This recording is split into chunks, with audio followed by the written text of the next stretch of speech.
नमस्कार दोस्तों, स्वागत है आपका एक बार फिर से कण्वा नगरी लाइव में। साथ ही साथ फेसबुक पर भी मेरा पेज है जनता की आवाज़। और पौड़ी गढ़वाल चुनावों की चर्चा लगातार मैं कर रहा हूं। मेरा प्रयास है कि मैं सभी कैंडिडेट से भी आपको मिलाऊं, चाहे वो मेयर प्रत्याशी हो चाहे पार्षद प्रत्याशी। तो आज हमारे साथ बात करने के लिए इस चुनावी चर्चा में महेंद्र पाल सिंह रावत जी हैं, जो कि पूर्व सैनिक संघर्ष समिति के तत्वाधान में इस चुनाव को लड़ रहे हैं और बहुत अच्छा सपोर्ट उनको जनता का मिल रहा है, जैसा हम लगातार सोशल मीडिया के माध्यम से देख रहे हैं। और महेंद्र पाल सिंह रावत दोस्तों पिछले 5 सालों से लगातार संघर्ष कर रहे हैं कोटद्वार के लिए। और सबसे पहले मेरी उनसे मुलाकात हुई थी ट्रैचिंग ग्राउंड में। जब हम गए थे वहाँ पर हमने देखा था कि किस प्रकार से ट्रैचिंग ग्राउंड के कारण उस पूरे क्षेत्र में बदबू होती है और बीमारियाँ फैलने का डर था। तो सबसे पहले हम वहीं गए थे, उनसे बात की थी। उसके बाद से मैं लगातार आपको देख रहा हूँ, चाहे वो मालन पुल का आपने देखा होगा, उस पुल का मुद्दा हो, वो कब से क्षतिग्रस्त है, उसके लिए पूर्व सैनिक संघर्ष समिति ने आंदोलन किया था। कोटद्वार की विभिन्न समस्याओं पर लगातार वो फोकस करते रहते हैं और इस बार मेयर पद के प्रत्याशी भी हैं। चलिए पूरी चर्चा सर से ही कर लेते हैं। सर, सबसे स्वागत है आपका। बहुत बढ़िया। और इस समय तो जो शेड्यूल है आपका, कब शेड्यूल होगा? आज अब जैसे जान कि निकाय चुनाव संपादित हो रहे हैं और इस कड़ी में मैं भी कोटद्वार से एक निर्दलीय प्रत्याशी के रूप में खड़ा हूं। और जिस प्रकार का आज परिप्रेक्ष्य यहाँ पे कोटद्वार में बना हुआ है, तो मैं घर घर जाके अपने प्रचार को आगे बढ़ा रहा हूँ। इसी क्रम में मेरे द्वारा आज 24 दिन हो चुके हैं और लगातार मेरे द्वारा लोगों के साथ जनसंपर्क किया जा रहा है।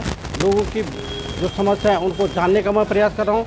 और इस जो कड़ी के अंतर्गत मुझे यहाँ पे जो देखने को मिला है कि विगत 24 साल जब से उत्तराखंड बना है, कुछ नहीं हुआ है और जनता अपनी मूलभूत समस्याओं के लिए त्रस्त है। आज भी बिजली, पानी, स्वास्थ्य, सड़कें जस की तस बनी हुई है। हम आपके माध्यम से ऐसा कहना चाहते हैं कि वर्तमान परिस्थितियों को अगर बदलना है तो हमें पुरानी परिपाटियों से आगे बढ़ना होगा और एक नए राह की तरफ हमें चलना होगा। और इसके लिए आपको निर्दलीय प्रत्याशी, मैं एक निर्दलीय प्रत्याशी हूँ और मेरा चुनाव चिन्ह है गैस सिलेंडर, खाना नंबर 6। आने वाली 23 तारीख को मैं आप लोगों से विनती करना चाहता हूँ कि अधिक से अधिक संख्या में मत देकर मुझे कोटद्वार की जो समस्याओं का निराकरण के लिए जो समिति बनेगी उसमें चयनित करने का प्रयास करोगे, जिसके माध्यम से मैं आने वाले 5 साल के लिए कोटद्वार की रूपरेखा उस सदन के माध्यम से पारित और पोषित कराने का मैं भरसक कोशिश करूँगा। सर, अगर टॉप 3 की बात की जाए तो महेंद्र पाल सिंह रावत, रंजना रावत और शैलेंद्र सिंह रावत रहने वाले हैं।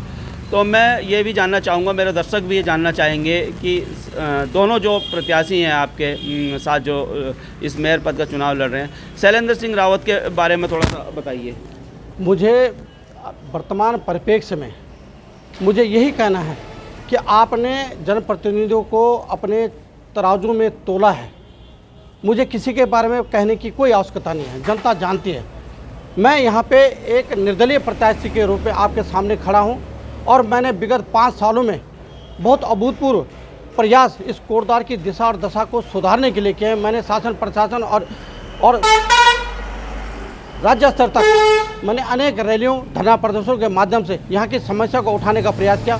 मैं एक बिंदु यहाँ पे कहना चाहता हूँ कि उनके द्वारा अगर कभी भी किसी प्रकार के जन जागरण या यहाँ की समस्याओं के लिए किसी प्रकार का कोई आंदोलन किया हो तो सार्वजनिक करें।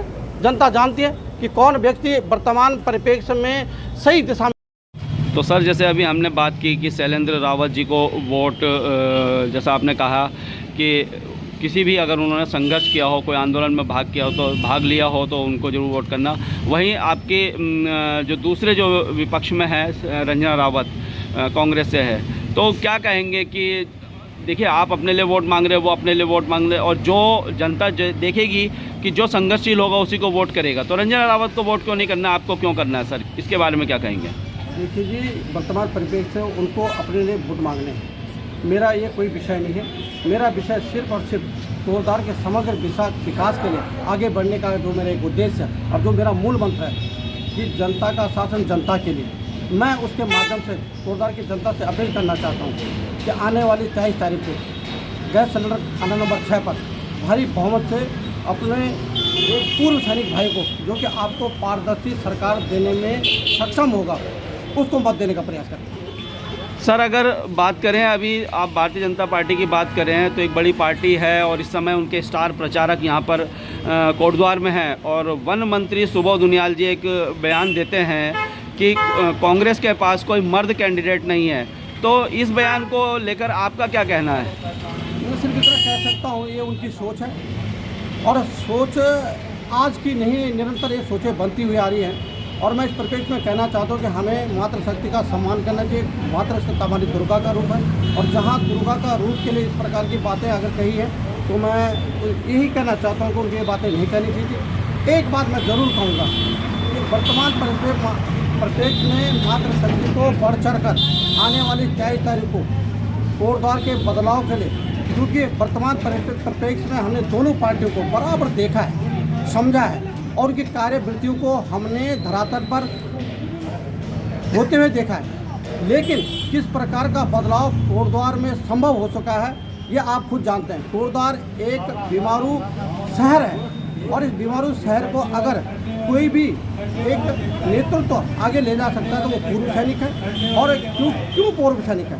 पूर्व सैनिक पहले उसने राष्ट्र की सेवा की, आज वो समाज के लिए अगर कृत संकलित होकर आगे आएगा तो उसकी जो जिस प्रकार की उसकी ट्रेनिंग, जिस प्रकार के उसके अनुशासन, ये चीज़ें सब धरातल पर दिखाई देंगी। अतः मैं कोटद्वार की जनता से अपील करना चाहता हूँ कि वे अवश्य इस बार बदलाव के एक साक्षी बने, और कोटद्वार को एक नई राह देने के लिए आप कृत संकलित होकर, एकजुट होकर, क्योंकि एक तरफ धनबल होगा, दूसरी तरफ एक जिसके पास इतने संसाधन नहीं है, लेकिन फिर भी आपके घर घर जाके, द्वार द्वार जाके आपसे विनती कर रहा है, एक गुहार लगा रहा है कि कोटद्वार के बदलाव के लिए आप जरूर एक पूर्व सैनिक को समर्थन दें। दूसरा, आने वाले दिनों में क्या कारण पड़ी है कि आज उनको बड़े बड़े स्टार प्रचारक बुलाने की आवश्यकता पड़ी? ये तो प्रधानों के चुनाव हैं, ये तो लोकल बॉडीज़ के चुनाव हैं। जब उन्होंने काम नहीं किए तो इस प्रकार के प्रपंचों को रचने का जो काम किया जा रहा है कि यहाँ कैबिनेट मिनिस्टर को उतारा जाए, तो कहीं ना कहीं ये दर्शाता है कि उनके द्वारा धरातल पर कोई काम नहीं है, ये काम गिना नहीं सकते हैं। अतः मैं आपके माध्यम से पुनः कहना चाहता हूँ कि अब प्रपंचों का जो समय है वो और तीव्र होगा, इनकी भाषाओं में तीव्रता आएगी, और ये कुछ कहेंगे और करेंगे कुछ और, जिसकी मार आने वाले दिनों में टैक्सेस के रूप में आपके ऊपर पड़ने वाली है। पारदर्शी सरकार आपको दिखने वाली नहीं है। अतः मैं आपसे विनती करूँगा कि अगर आप टैक्सेस से माफ़ी चाहते हैं, टैक्सेस को कम कराना चाहते हैं, गरीब को मजबूत करना चाहते हैं, तो एकमात्र आपके पास विकल्प वर्तमान परिप्रेक्ष्य खाना नंबर 6 गैस सिलेंडर पर अपना आप लोगों ने वोट देकर विजय बनाए, और आने वाले 6 महीने के अंदर नई बयार को महसूस किया जाएगा।